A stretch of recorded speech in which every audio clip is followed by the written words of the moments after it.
मध्य प्रदेश दलितों और आदिवासियों के लिए एक अपराध बन चुका है और खास तौर से अगर दलित महिला या आदिवासी महिला है तो उसके लिए शिवराज जी का मध्य प्रदेश नर्क बन चुका है। आप सबने 12 साल की उस सबोध बच्ची के बारे में पढ़ा होगा। रूह कांपने वाला इंसिडेंट है। 12 साल की एक बच्ची खून से लथपथ महाकाल की नगरी में 8 किलोमीटर तक चलती रही और मदद मांग रही थी, न्याय नहीं मांग रही थी, अपने तन को ढकने के लिए वस्त्र मांग रही थी और इस सभ्य समाज ने उसको एक कपड़ा नहीं दिया। तो ये सभ्य नहीं, ये सड़ चुके समाज की निशानी है, ये पुलिस की निष्क्रियता की निशानी है। क्योंकि अब जो तथ्य सामने आ रहे हैं वो पर दर परत पुलिस की निष्क्रियता की वजह से जो अपराध हुआ है उसको खोलते जा रहे हैं। जो चुप्पी शिवराज सरकार की है वो अब सब समझ में आने लगी है। मध्य प्रदेश के प्रभारी महासचिव श्री रणदीप सिंह सुरजेवाला जी, इंदौर के हमारे विधायक, इंदौर के जिला कांग्रेस के अध्यक्ष और महिला कांग्रेस की नेत्रियां उस बच्ची से मिली। उसकी हालत गंभीर है।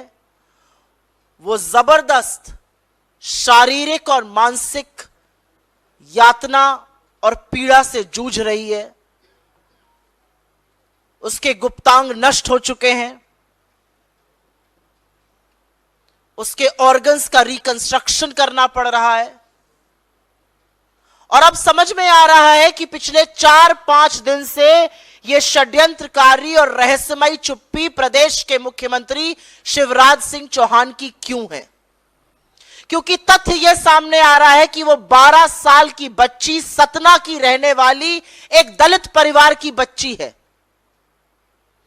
जिसको लीपा पोती करके यह बताया जा रहा था कि वो उत्तर प्रदेश की है, भिखारी है और विक्षिप्त दिमाग की है।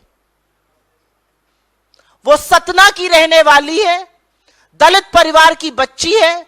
सतना स्कूल गई थी, घर नहीं लौटी।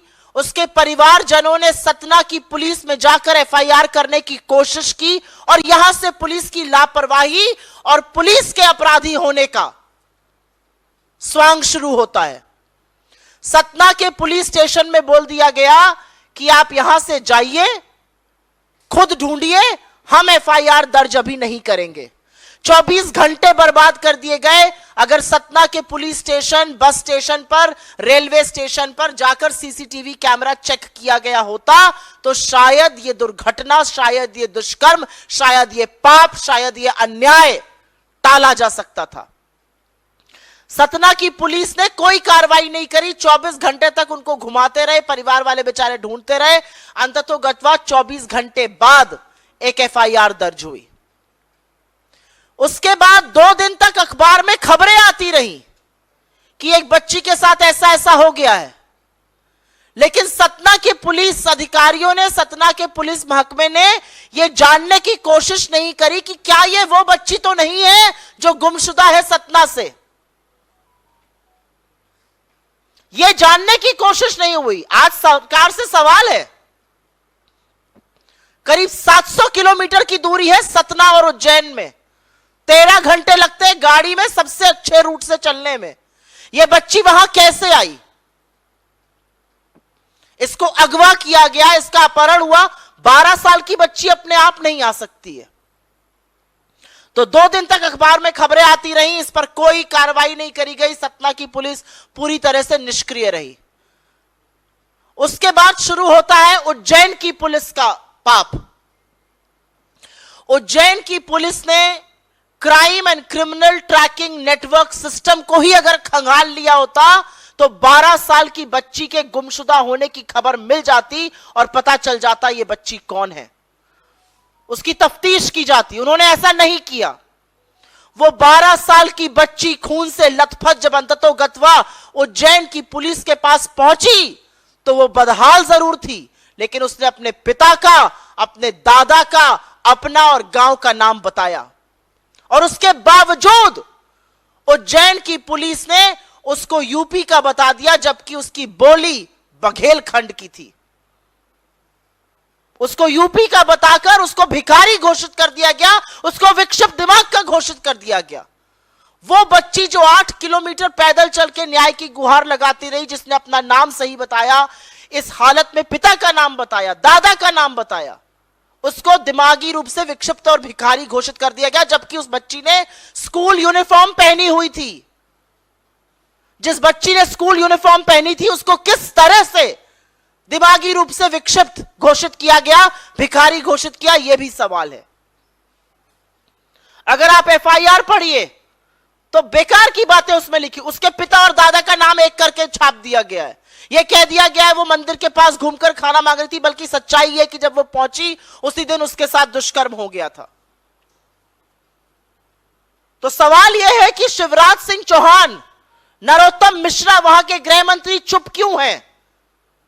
इतने दिन बाद भी 5 दिन बीत गए, आज भी उस बच्ची की टोह लेने भाजपा का एक नेता नहीं गया है। एक बहुत बड़े नेता हैं जिनका काम अब हाथ जोड़ के वोट मांगना थोड़ा ही है, हेलीकॉप्टर से रैली एड्रेस करना है। कैलाश विजयवर्गीय जी इस अस्पताल से 1 किलोमीटर की दूरी पर रहते हैं, लेकिन उस बच्ची की टोह लेने, उस बच्ची की खबर लेने ना मुख्यमंत्री गए, ना गृह मंत्री गए और ना कैलाश विजयवर्गीय गए, जो लोकल हैं और वहां पर पास में रहते हैं।